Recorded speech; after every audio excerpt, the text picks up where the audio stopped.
بسم الله الرحمن الرحيم. اولا سعيد بالتواجد ديالي معكم في هذا اللقاء هذا اللي كيجمع ما بين الحكام وعزمات جمعيه الحكام ديال كره القدم بعصبه الدار البيضاء على انها تنظموا اللي غادا تكرم فيه واحد المجموعه ديال الحكام والحكمات الشباب بمناسبه الارتقاء ديالهم الى درجه حكم وطني، بالاضافه لتكريم بعض الفعاليات الرياضيه وتقديم واحد العرض مطول عن الأنشطة اللي قامت بها الجمعية خلال الموسم ديال 2022.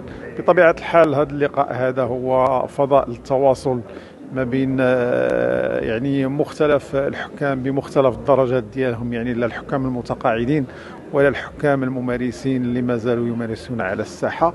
لذلك فهو فرصة أولا للتعارف، فرصة للاطلاع على كل ما قدمته الجمعية من أنشطة خلال المشوار ديالها لهذه السنة، والأكيد أنه غادي يفتح نقاش وغادي يفتح مواضيع ومقترحات ديال الحكام من أجل الرقي بالعمل الجمعوي بعد ما بين الحكام، وثانيا لبلورة واحد الخارطة ديال الطريق للاشتغال خلال هذه السنة المقبلة إن شاء الله. شكرا. كاين بعض الفعاليات تعطينا الأسماء ديال المكرمين؟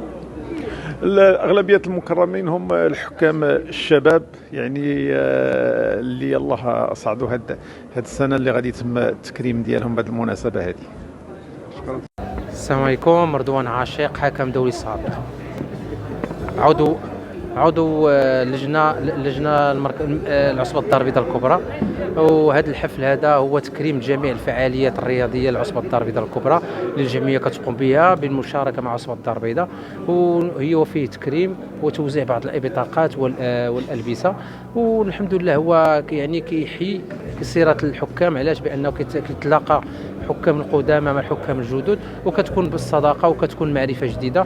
وهذه البادره اللي كتقوم بها عصبه الدار البيضاء بالتكريمات ومجموعه من الاشياء هو يعني ماشي حاجه، يعني شي حاجه جديده، ولكن حاجه قديمه اللي جات مع الرؤساء القدوم كسي الحراج، سي العرجون، يعني مجموعه من الفعاليات.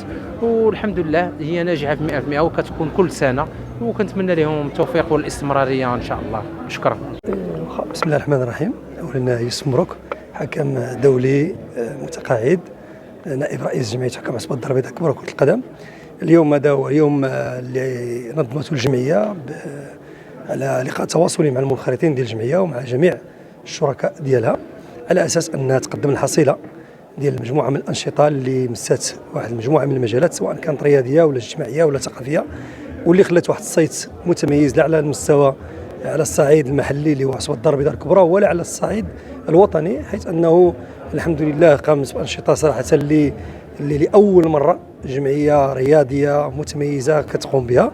وكنتمناو على ان يعني الجهود ديال الجميع تضافر من اجل انهم يعطيو يعني اليد والمساعده لهذه الجمعيه هذه، لانها حقيقه تحقق انجازات في صالح الساكنه، في صالح الرياضيين، في صالح الشباب سواء كان ذكور ولا اناث. وكنتمناو كذلك التوفيق للاجيال القادمه ان شاء الله. وكنشكر بالمناسبه الجسم الاعلامي اللي دائما حاضر في تغطيه مثل هذه المناسبات هذه، وشكرا. بالنسبه لك كاين شي دعم بالنسبه للعصبه هذا النشاط؟ كنتمناو، لانه العصبه هي تعتبر شريك مع الجمعيه ودائما حاضره معهم في كل يعني كل التحركات ديال الجمعيه. وتنتمناو على ان المطالب ديال الجمعيه تؤخذ بعين الاعتبار داخل المكتب المسير ديال العصبه، لانه المبتغى هو مبتغى حقيقي من اجل الرقي بالتحكيم المحلي اللي هو بعصبه الدار البيضاء الكبرى، لا على مستوى التكوين لا على الامور اللي هي لوجستيكيه ولا ما الى ذلك من الامور. فتنتمنوا على انه تزيد العصبه من المجهودات ديالها باش انها دير اليد في اليد مع الجمعيه وتحقق المبتغى ديالها. خالد شعيبي، حكم فيدرالي سابق واحد اعضاء الجمعيه ديال الحكام السابقين وعضو الجمعيه ديال الحكام الدوليين السابقين والفيدراليين. احنا هنا اليوم بمناسبه الاخوان عرضوا علينا انه كاين دايرين لقاء تواصلي مع الحكام المنخرطين الممارسين والمتقاعدين. هذه الجمعيه هذه صراحه تقال زعما ما عندنا ما نقولوا فيهم، ناس خدامين، ناس تبارك الله اللي الرئيس ديالها السي جلال جيد، تبارك الله الحكم الدولي السابق ديال الحكم الدولي الحالي ديالنا، وجمعيه تبارك الله في المستوى، ودير هذا اليوم تحسيسي مع المنخرطين اللي غادا او ميم طون غادي يفرقوا فيها بعض الجوائز لبعض الاخوان الحاضرين. وحنا كحكام سابقين ما علينا ان نتمنوا هذا العمل الجبار اللي كتقوم به هذه الجمعيه، واللي كنتمنوا لها الخير والله يوفقكم. شكرا. وكاين تكريم بعض الفعاليات صحيح، هناك تكريم بعض الفعاليات مع تقديم بعض البدائل الرياضيه للحكام المنخرطين. شكرا. السلام عليكم ورحمة الله تعالى وبركاته. بدعوة من طرف رئيس الجمعية ديال الحكام ديال الدار البيضاء، تشرفت بحضور لهذا اللقاء التواصلي اللي غادي يكرموا فيه بعض الفعاليات الرياضية، وغادي كذلك غادي ينجحوا فيه دوك الحكام والحكمات اللي تأهلوا هذا العام ونجحوا.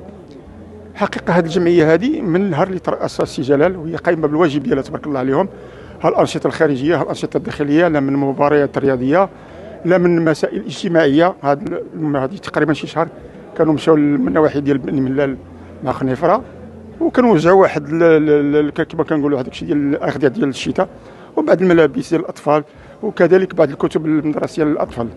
زعما انا كنشدوا على ايديهم بحراره، لان بحال هذه المسائل هذه اللي تيديروها ما تيديرهاش بعض الجمعيات، والله يوفقهم ويطول في المسار الرياضي ديالهم في الانشطه الرياضيه ديالهم. شكرا.